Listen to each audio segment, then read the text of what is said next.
Hello, everybody. It's Microphones Madness. I'm Rodney. Over there, Steve. Neil before Zod. I mean Thanos. I mean Ra's al Ghul. I mean... That's right, ladies and gentlemen. Infinity War opened in theaters this weekend. So we decided that it would be great to talk about the Infinity Gauntlet miniseries from back in 1991. Yes. What are the credits on this one, Steve?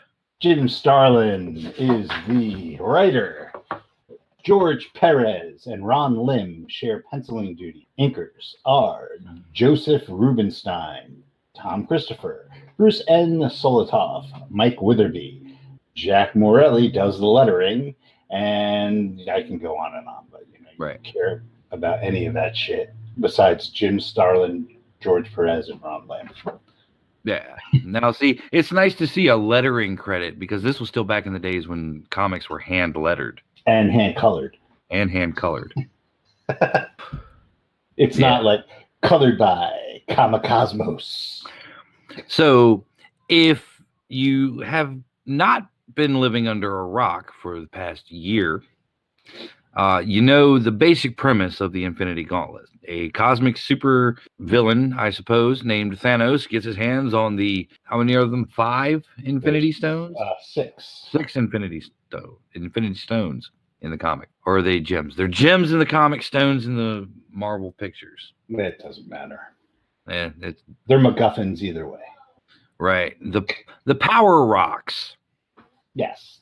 They control, each one controls an aspect of reality, including the reality. So there's soul, power, reality, mind, time.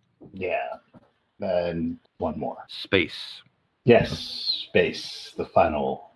Right. There's a space stone and a reality stone. Something tells me that they really didn't plan that out too well. No, well, Jim Starlin's a hack. No. What was that? Jim Starlin's a hack? Did I say that? We'll get into that. I don't know. That sudden coughing fit sounded remarkably like Jim Starlin's a hack. Yeah, I really like George Perez. Oh yeah, we shouted him out. I love George Perez. I think we cut out that section, but we shouted him out for his work on Teen Titans a couple episodes ago. Yes. Anyway, so so they get these all-powerful stones. Each controls an aspect of reality. Each is supposed to be possessed by one elder being. So you have people like the Collector has one, and the In-Betweener has one, and that kind of thing, right? So you have these cosmic entities, each have one, none of which really know the true nature of the stone. Fine. In a previous miniseries called Thanos' Quest, it's really boring because he just basically, with zero conflict, gets all the stuff. Right. But isn't it also revealed that the stones are like physical manifestations of an ancient god's power? Yes. Lord, and he just died. Yeah, so it's very similar to Norse mythology. We have this ultimate being who is everything, and everything is him or it, and it becomes lonely. So it creates what we know as a race of demons. Mm-hmm. And these demons, because this entity encompasses everything, and there was no dichotomy between good and evil, when he created them, they became evil, so he destroyed them. Right. Then it grew lonely and bored, so it committed suicide. And the stones are the remnants of its being, and the universe we live in is basically the corpse of this dead deity. Mm-hmm. Very much like the beginning of Norse mythology. Which is also sentient because what we live in is eternity. Right. Who shows up? Well, eternity always shows up in these Marvel limited series things. Kovac showed up in Kovac, which is my personal favorite of them. Mm-hmm. Anyway, I digress. Always loved it when eternity showed up because, okay, how are you talking to eternity? Right. Well, because when eternity manifests before you, you're just standing in a blank panel. That's right. looking at the way they draw Eternity, the way he's depicted in Marvel Comics is fantastic. Though it is this like bald guy who is enshrouded in shadows with stars in them. Mm-hmm.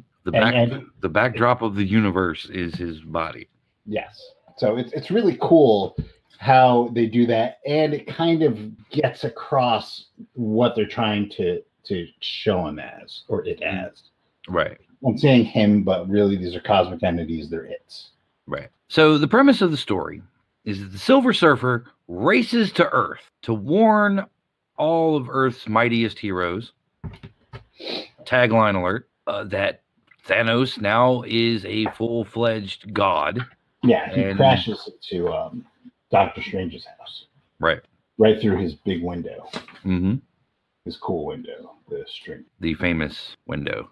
Yes, and convinces Strange, who for being like the Sorcerer Supreme is pretty like not really informed as to what's going on in the cosmos that he's supposedly watching, because the Silver Surfer comes by and is like, "We're fucked," and I did not know. Yes.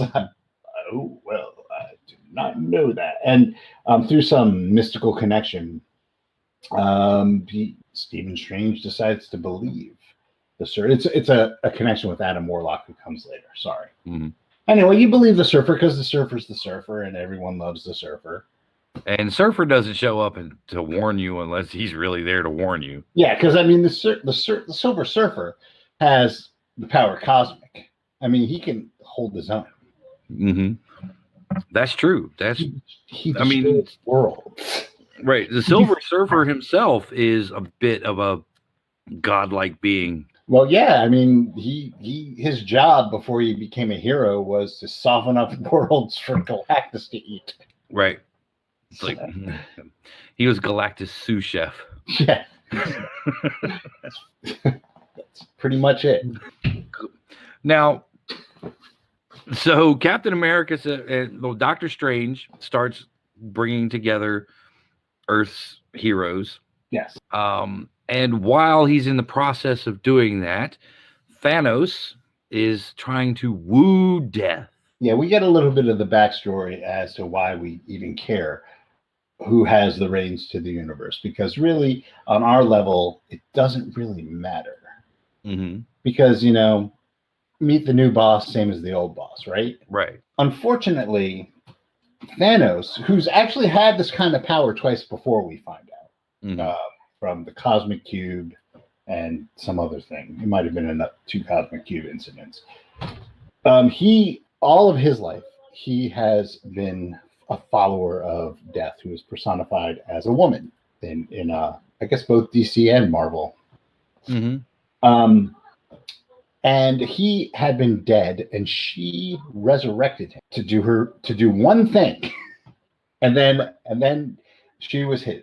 She would allow him to be her consort, and that is to annihilate half the living population of the universe, because she feels slighted.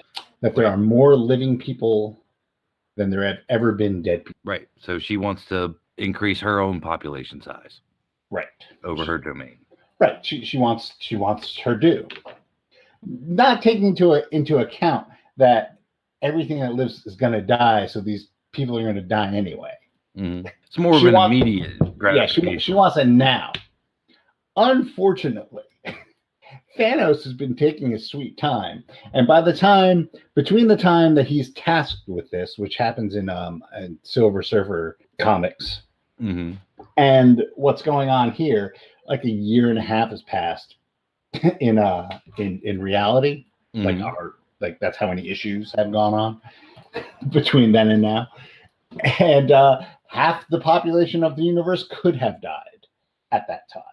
Right. So I have a problem with this premise, because, you know, Death should know that everything that lives is going to die eventually. So she's going to get her due anyway. I think, well, Death never actually says it herself.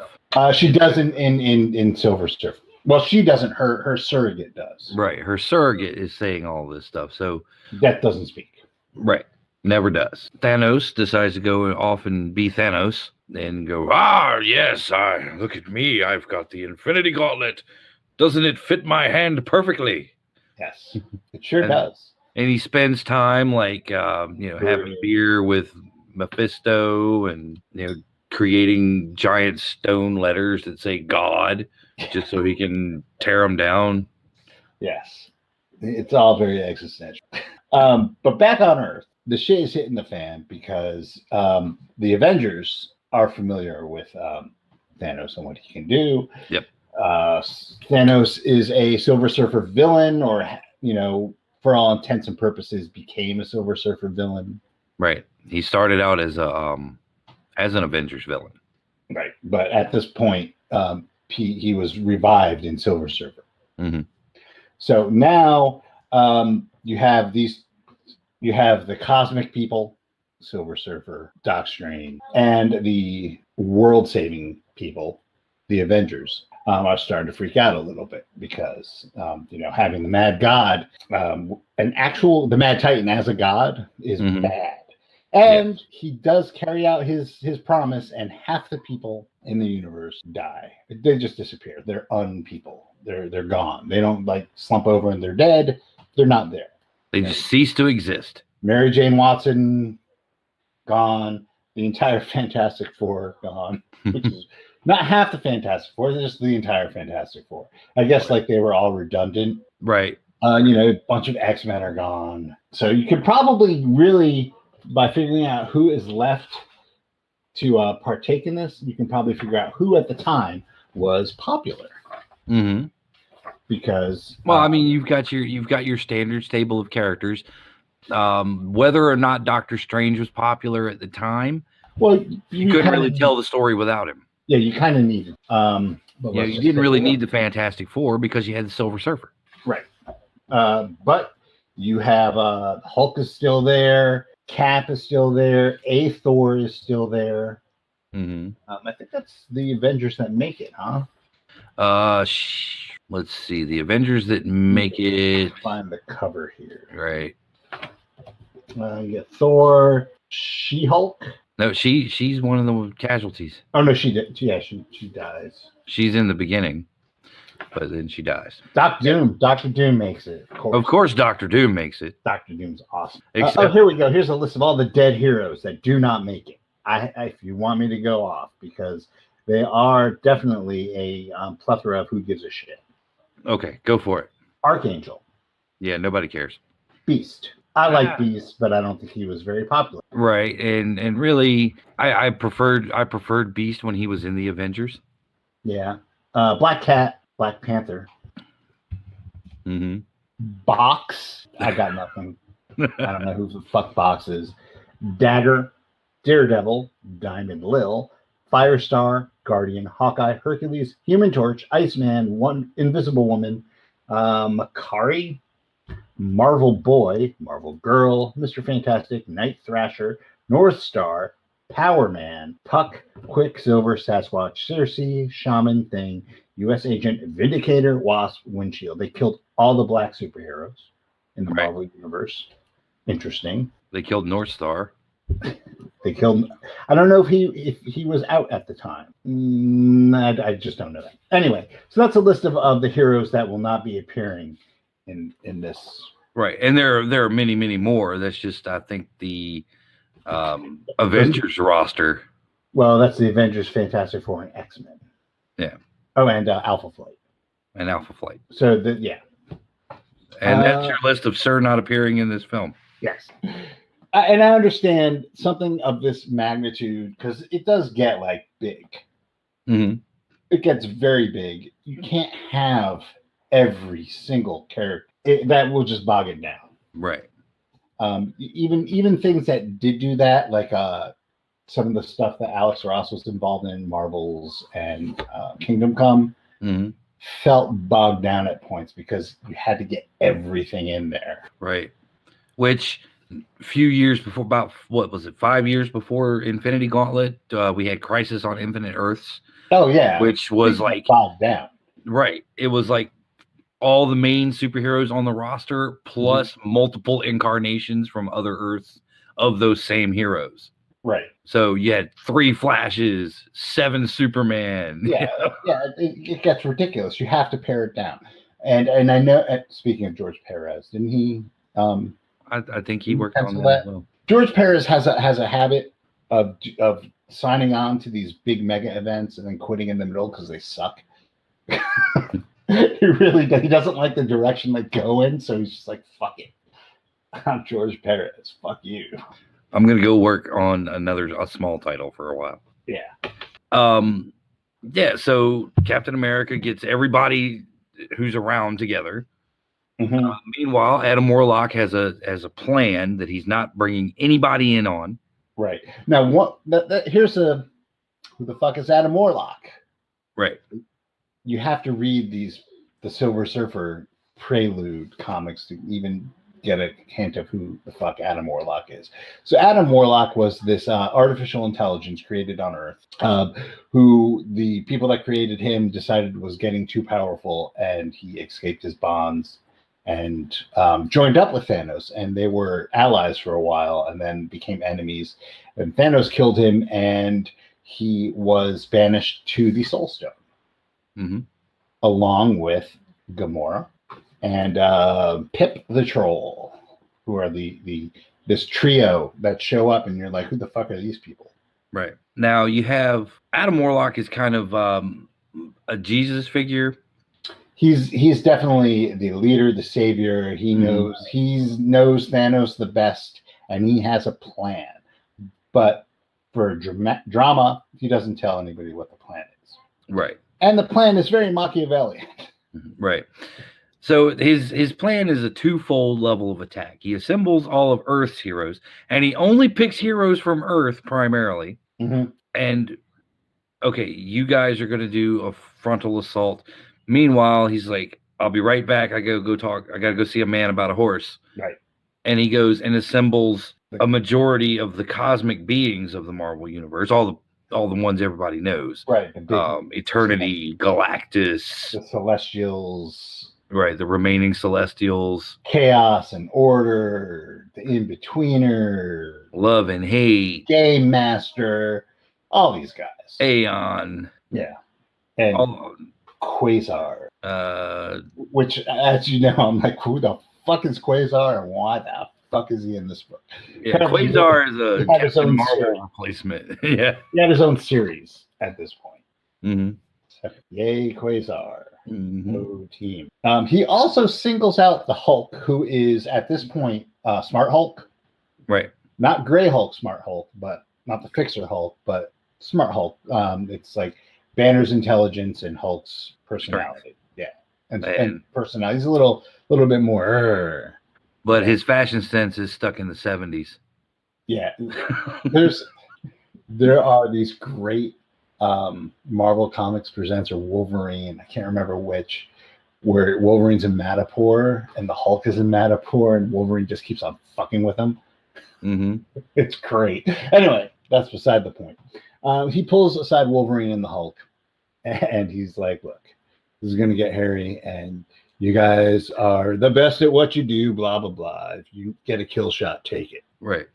Because I know everybody else, all these other heroes got this no-kill code, right? But I know you guys are willing to do the deed. Right. So, meanwhile, but right before that, Hulk and Wolverine have a moment. Yeah, they have a heart-to-heart. I never really liked you, blah, blah, blah.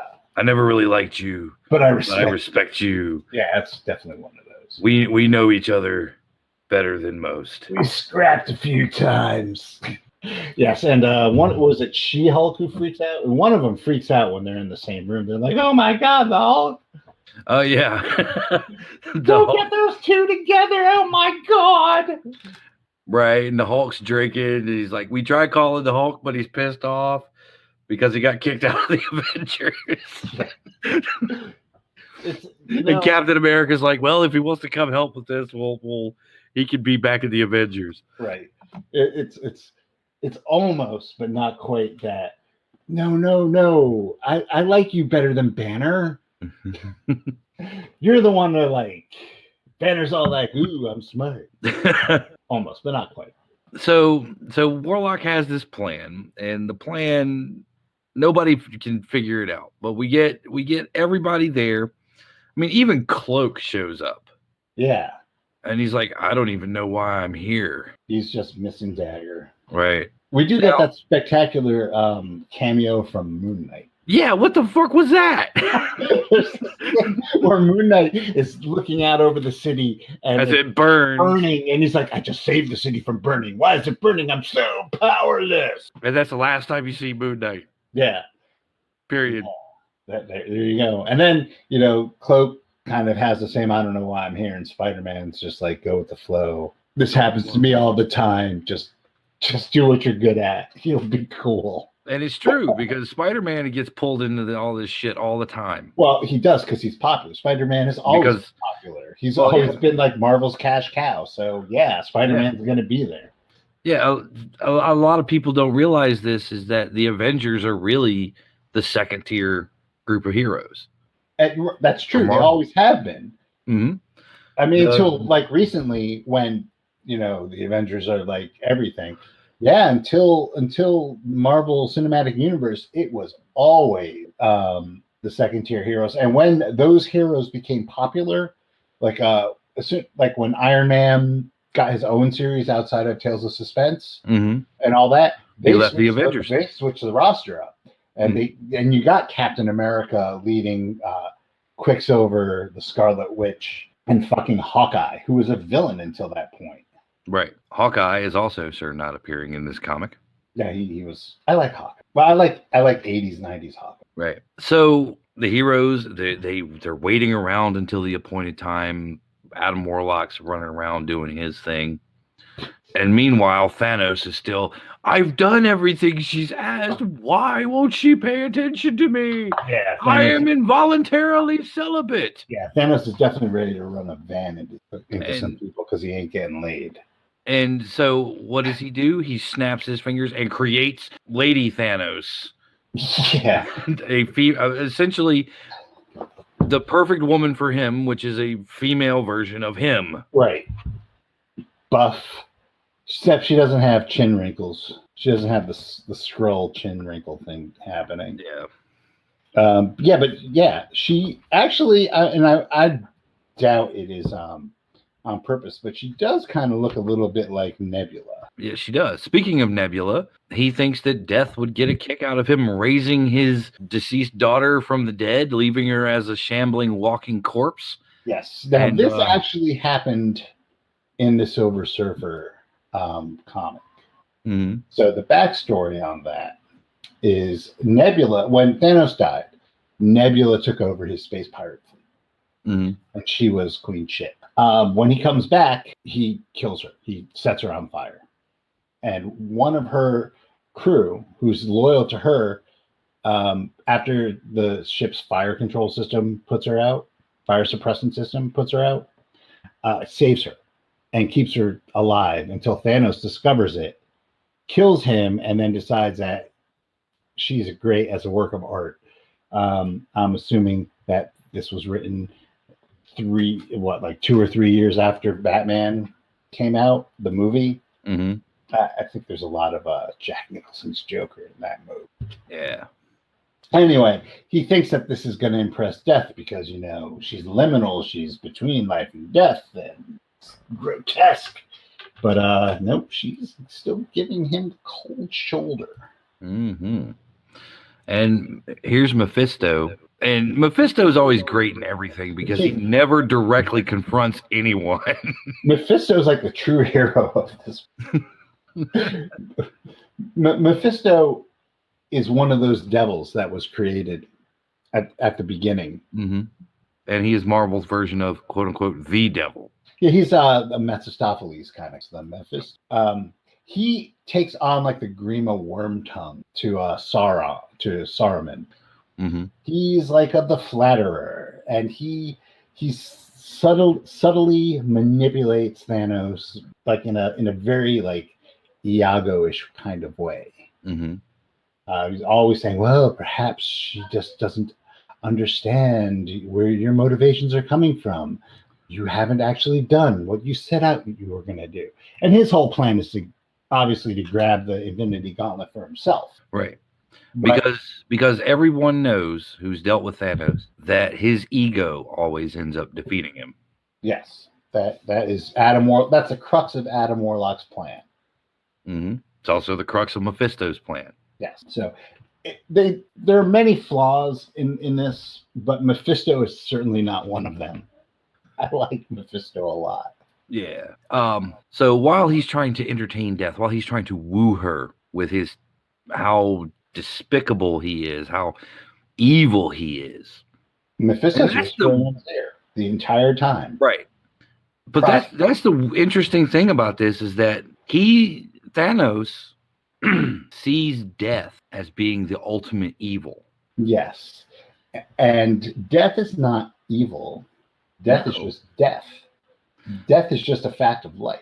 Mm-hmm. She's just there.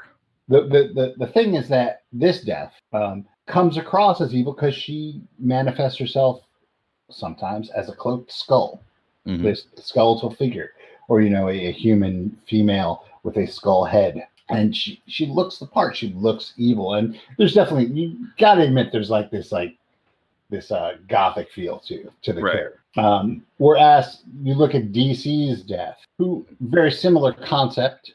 Death of the Endless. Yeah, but she's a little bit more perky goth. Yeah, perky goth, I guess. You have Ministry versus Dead Can Dance. But Thanos decides that, while I'm trying to woo Death, I'm going to take out all my old grudges. So he goes and he just transports Eros off of Titan. Right. And devises all sorts of strange tortures.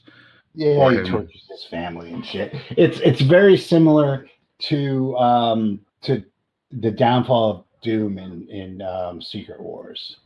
It's got that kind of their hubris and their humanity is their undoing of their godhood. Mm-hmm. It was Doom's vanity in that brought about his losing his power, and in this it's similar. It's Thanos' hubris. Right. Because he can't be an impartial cosmic being. No. He holds his grudges and he takes them with him. Right. And he uses his power to do something about those grudges. Right. So the time has finally come for all the heroes of the Marvel Universe to attack. Yes, to arms. And big spoiler here, everyone dies. Yes, everyone dies. Sometimes in really gruesome, cool ways. Yeah, it was. Speaking of everyone dies, Iron Man is killed. Yay! And they make it kind of interesting because it's a background thing, right? The Lady Thanos is fighting with Iron Man, and you see, I think he was talking to Captain America at the time, and you see Iron Man's helmet bounce across the back of the screen, back of the panel, and then she's holding it later, and very, very subtly, someone had drew in little drops of blood coming out of the helmet. So Tony Stark got his head ripped off. I don't mind that. No, but I think it was very cleverly done. I'm a hater. And because this was a mainline comic book at the time, you don't draw a lot of gore and stuff in there. You don't have. No, you have the comics authority. Yeah. Well, I think they kind of ignored those, but still, it was one of those things that you just didn't draw that kind of, have those sort of things happen. Yeah, a lot of these deaths happen in brilliant flashes of splash light, so you don't get to see the gore and everything. Right. But those who do die on camera die in particularly gruesome ways. Like She-Hulk. It's kind of funny. She-Hulk and Namor die by this fungus that he implants on them, which is very reminiscent of what Namor did to the Fantastic Four in their first annual. Yeah. So I wonder if that was a bit of irony planned, or if they just used the idea or whatever. Right. And Cyclops gets his head imprisoned inside of a cube of force. Yep. And just suffocates. Wolverine actually tags Thanos because it's Wolverine. God damn it. Right. And the narrative panels, no one expected this one of all the people present. Yeah. So, and the reason why they're all able to get their shots in is because Mephisto convinces Thanos that he cannot impress the lady if he just snaps his fingers and they all die. He has to like look like he's working. So he suppresses his godhood to allow them what was like a 0.5% chance of winning. Yeah, something like that. It was just like, yeah, okay. Right on, guy. You're great. And for Wolverine's trouble, he's turned to rubber. Yes. I think the last one standing is Cap, isn't he? Yep. The last hero standing is Cap, which I always thought was kind of cool that they have like a guy who's like completely non-powered at all. That's Captain America. He's just the peak of human potential. He always seems to be the guy who makes it through to the end. Right. And it's like, look, dude, I know you're God, but I'm Captain fucking America. Right. I'm still going to stand straight up and look you straight in the eye. Tell you, you're about to lose, pal, even though he's the last one. Right. And I wonder how much of the later Batman, that whole, master tactician scares everybody sort of thing comes from that Captain America. But Cap never came across as psychopathic. No. Whereas when they started doing with Batman, they kind of made him into like a mild psychopath. Right. Well, they kind of made him into a mild psychopath, but they had to differentiate him from Captain America. Yeah, well, because Captain America, attitude-wise, is Superman. Yeah. Except he's Superman with Batman's skill set. Son, you're going to put that stereo back. You're going to report yourself to your local precinct, and if I see you around here again after 7 o'clock, I'm going to beat the living tar out of you. And it's, yes, sir, Captain America, sir. Whereas with Batman, it's like, punk. Pow! You're going to turn yourself in. Pow! I don't give a damn about the stereo.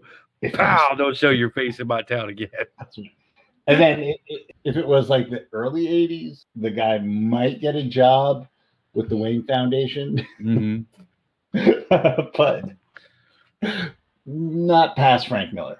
Right. So this whole fight is a big sham. It's a big setup. So they have the Silver Surfer waiting in the wings. And as soon as Thanos is ready to smite Captain America, Silver Surfer takes off to grab the gauntlet. That's his part of the plan. That's his part of the first. Of course, it doesn't work. He misses. Right, because Thanos decides that, you know what? I'm tired of playing this fucking game. Right. He brings up his cosmic awareness, knows that the Surfer is coming, looks at him, ducks, and then Captain America socks him in the jaw. And then Thanos backhands him and breaks his neck. Worm. But still, Captain America. This is obviously pre-Hail Hydra Captain America. Right. Captain America. Okay. Now all in the jaw. Now all of this was yet another ruse to buy time for the next phase of the plan, the true plan. Right. Throw all the other most powerful beings in the Marvel universe at him. Yes. Which isn't really the true plan. That's just phase 2. That's phase 2, right? But and I don't know why they ever do this. I don't know why they don't just all hogpile on him and decide to just crush him at once. But it never works out like that. They all fight him one-on-one, or in their duality teams, like Law and Chaos fight him at the same time. And it doesn't work. Right. So he uses his vast cosmic powers. He imprisons all these primal forces of the universe, and then eternity itself shows up. Yes. And says, I've had enough of your ass. This is my reality. Yeah, you can't just go tinkering with me. Right. And in that encounter, you get the classic eternity is on the panel. So this island of stone floating out in space becomes an island of stone floating in a white panel. Yeah, it's really cool. And until eternity loses, and then you have the island of stone floating in space with the cosmic beings trapped above it, and then you see the starscape, and then the noir-like negative space of Thanos is the universe now, and he wins and becomes everything. Right. Unfortunately, he forgot to dissolve his body. And so his body is sitting there defenseless. Right next to his poor, tortured granddaughter. Who's got more than a little bit of an axe to grind. Yes. Nebula grabs the gauntlet right off of his lifeless hand. And there's a new cosmic entity in town. Yeah. So if the Marvel Universe dying was too dramatic for you, Nebula undoes the entire thing. Yes. By saying, I wish everything went back to the way it was 24 hours ago. So everything is reset. Yes. Including Nebula's burned and desiccated corpse. Yes. Which Thanos goes, ha ha, you're an idiot.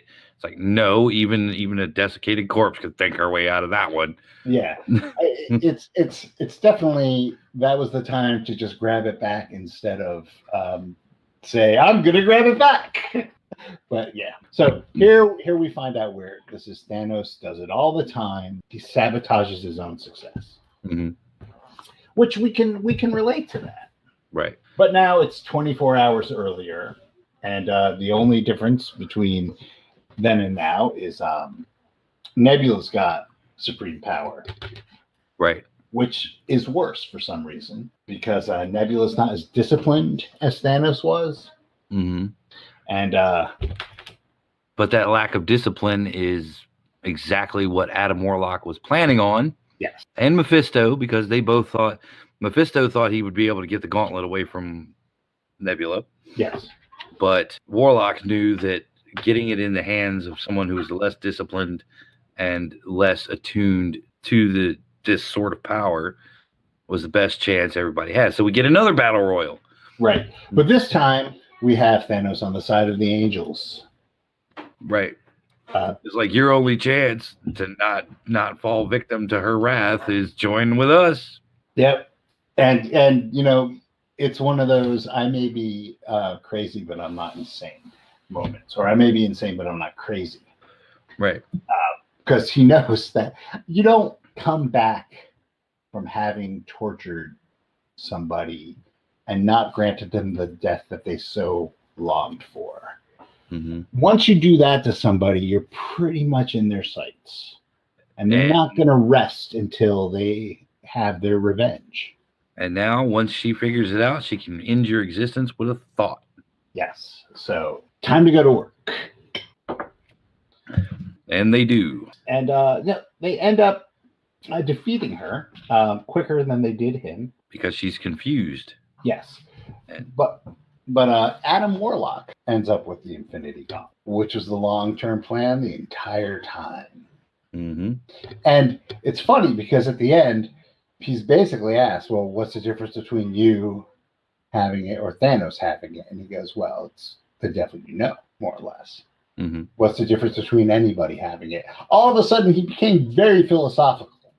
Yes. The right thing to do is to destroy the damn thing, scatter the stones to the four corners or the six corners of infinity, so it never happens again. Nope, he keeps it. He keeps it because I'm Adam Warlock and I can handle this better than you are. Right. So that is the Infinity Gauntlet. Yeah. What did you think of it? I thought it was fun. You hadn't read it before, had you? Up until this point, no. Okay. I mean, I was aware of the gist of it. Right. Okay. But yeah, I hadn't actually read the series until now. Okay. Fair enough. And yeah, I mean, it was okay. It was cheesy, over the top kind of fun. For what it was, it's one of the better ones. Of like we had mentioned, Crisis on Infinite Earths, Mhm. you know, Secret Wars. Wars, 0 Hour. What was that crappy one with the Wave Rider that EC did? Infinite Crisis. No, the No. one where Dove became a supervillain Oh, or Hawk became a Identity supervillain. Crisis. Nope. No. Nope. Final Crisis. It wasn't a crisis. It was It wasn't a crisis. summer event, and all the annuals. Usually, what happens in these things is over the summer when all the annuals are released, they have a story arc that kind of goes meta throughout all the annuals, and then they have bookended a couple of issues of the meta arc, so you kind of get an idea of what's going on. In this one, Wave Rider comes from the future because one of the heroes of the DC universe has become the ultimate evil. The Monarch is what he was called. And so all the annuals tell these what if stories. It wasn't the Flash, and they tell the Flash's future history, and they tell blah blah blah. It was Hawk. It wasn't Dove. It was Hawk. Yeah, it was Hawk, and I can't remember what it was called. It was dumb as shit. They did the same thing with Eclipso around the same time. That was dumb. And most of them are really dumb. This one was better than mainly maybe because it was a mini series, and there definitely were tie-ins to it. I have the first printing of it collected, and it gives you a list in the back of suggested reading. Doctor Strange, Incredible Hulk, Quasar, Sleepwalker, and Silver Surfer issues. Right. We're supposed to tie in to that storyline. So it definitely was an event. It's just a better event than most of the events that happened around that time. Like Armageddon 2001. That's the one. Armageddon 2001. Ugh. But yeah, it was fun. I read there were 2 or 3 more after this. Right. That they ran every year. Yeah, because you can't introduce something like the Infinity Gauntlet and not have it be recurring. Right. Oh, and they had an Adam Warlock series called Infinity Watch that came out of this. All sorts of things, and none of that really interested me. I think out of all the Infinity Gauntlet War stories that came out, this is probably the highlight of them. I might be wrong. It's been a while since I've read any of them, but this one definitely has that classic Marvel. Let's take our top tier heroes, throw them against something like completely ridiculously overpowered, and maybe we'll change a little bit of the aspect of continuity to, as a bonus. Right. But they really didn't, because no, I mean you had the Infinity Watch series came out of this, just like you had the Spider-Man's black costume come out of Secret Wars. Venom came out of Secret Wars. Not like earth-shattering anything. Nothing huge came out of it, but it was enough. Right. Yeah. I will say that, just some of if you just read the 6 issues of the miniseries, it can be a little bit confusing because you have no idea why shit's happening. Do a little bit of explanation, but it's not really sufficient. Right. Yeah. Marvel has always been really interested with continuity. Yeah. And all of these event storylines that they've ever done, Secret Wars 2, there are, even the big X-Men ones, Mutant Massacre, things like that. Right. They run them through all of the titles, and each writer of every title is given, like, they compartmentalize it. Everybody gets a little bit of the story. Yeah, and you definitely have like 6 months of build-up to these events, and if you don't get that 6 months of build-up, you're kind of left in the lurch a little bit. And that nowadays that's not as bad because everything's collected. Right. But back in the day, something that there were you couldn't go down 3 months later and grab the trade paperbacks and because who was reading Silver Surfer at the time. Right. I I was actually looking online for a lot of these for the storylines, and they're not reprinted.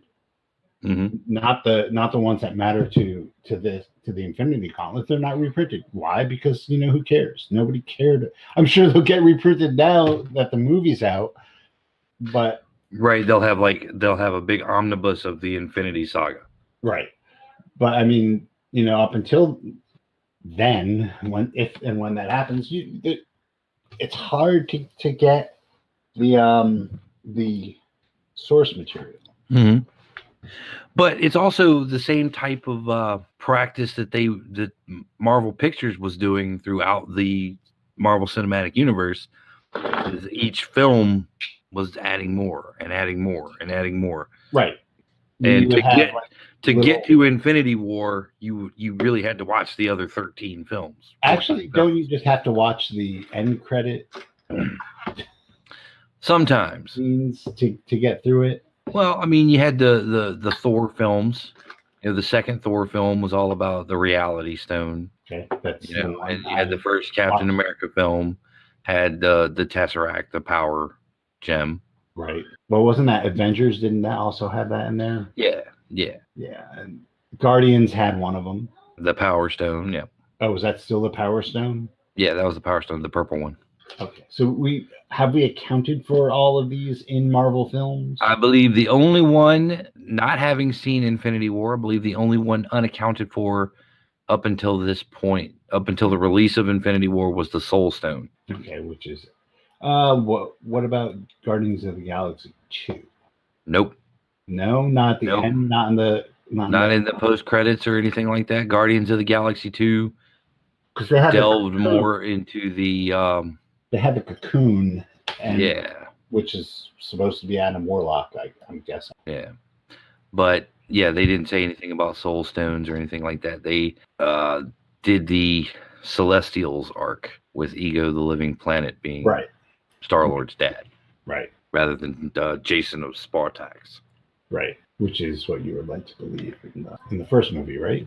Kind of. Well, I guess whatever. You're just led to believe that his parentage is got to be cosmic. Is that where? See, that's where your knowledge of the comics kind of betrays you, because you are assuming comic continuity, and you get a different continuity in the movies. Mm-hmm. So you do, but that was still the same type of storytelling style. Yes. Where I you won't disagree with you. Yeah, leaking little bits and pieces here and there. Right. Leading up until this point.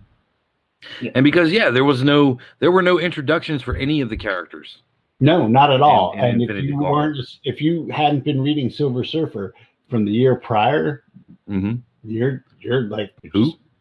Yeah, exactly. Who the fuck is? You might know Thanos because he had appeared before in Captain Marvel and in the Avengers. Right. But Drax the Destroyer, Silver Surfer. No, he was in the Avengers too. Right, because he was brought back to oppose Thanos. Mm-hmm. And that was his thing. Okay, but Gamora. This is before the new Guardians of the Galaxy lineup. So who the fuck is that? Pip the Troll. Who the fuck is that? Adam Warlock. Who the fuck is that? Right. I mean, outside of your standard Marvel fare, a lot of the players are who the fuck is that? Right. And unless you were reading everything. Yeah, and in 1990, there was a lot of shit to read. Oh, yeah. I mean, you could take out a loan on your house to follow everything. That's right. Avengers, West Coast Avengers, Fantastic Four, Spider-Man, Web of Spider-Man, Amazing Spider-Man. Yeah. Peter Parker, the Amazing Spider-Man. If you actually want a list of all of the Marvel titles. The Marvel titles that were out in 1990. Hold on, because I have it right here. Okay. All right. Are you ready? 1990. The Cosmic Heroes, Fantastic Four, Guardians of the Galaxy, Quasar, Silver Surfer. Mm-hmm. The street level heroes, Amazing Spider-Man, Cloak and Dagger, Daredevil, Ghost Rider, Mark Spector, Moon Knight, Punisher, War Journal, Punisher, Spectacular Spider-Man, Spider-Man, and Web of Spider-Man. X-Men. You had Excalibur, New Mutants, Uncanny X-Men, Wolverine, and X-Factor. Then Alpha Flight, Avengers Spotlight, Avengers West Coast, Captain America, Doctor Strange, Sorcerer Supreme, Incredible Hulk, Iron Man, Marvel Comics Presents, Marvel Fanfare, Marvel Superheroes, Namor, New Warriors, Nick Fury, Power Pack, Sensational She-Hulk, Thor, and Acts of Vengeance, which is Spider-Man. Anyway, that's a lot of stuff. Right. And we didn't even go into Fantastic Four, did we? Fantastic Four had their own comic, yes. Right. They were considered the cosmic hero. Oh, they were? I didn't hear them on the list. And I believe The Thing had a solo comic going on at the time, too. And you had Deathlock in 91 came out. Mm-hmm. Yeah, that's just the folks that were involved in this storyline. The people who were dead and not appeared. Right. Not to mention Ghost Rider. Mm-hmm. Yeah. So there's a lot to keep track of. And yeah, this didn't involve everything, but how many people were reading Silver Surfer at the time? Right. Which is really what you were supposed to be keeping track of to get to this. Mm-hmm. Definitely. So that is it. That is Infinity Gauntlet. Yes. 1991 6-issue miniseries. And half a movie that's out right now. And half of the film. Well, I think the film covers half of this, right? I'm not really sure. So much. And apparently Thanos doesn't want spoilers. Yeah, well, we won't spoil it for anyone because if you're going to go see the movie, go enjoy the movie. You can spoil it for me if you want, though. Right. I will. Because can you really spoil something that you're not going to see? Is that spoiling it? Can you really spoil something that's based on a 27-year-old comic book where certain things have to happen? Right. You know, so you can nod to that comic story. Right. I do understand there's a lot of traumatic death of characters. Right. In this, I don't know who. Don't really care in this film. But yeah, I've some of the feedback or some of the posts I'm getting on Facebook are like over the top. Like, I can't believe that. I'm still processing. Yeah. I didn't want to spoil it, but like, okay. And Nick Nicario, I've seen it twice in 2 days. So anyway, that's our show for this week. Join us next time. We'll be talking Legend by David Gemmell. Yeah. Back into the fantasy. There we go. And until then, keep 30 luck points. Sign off.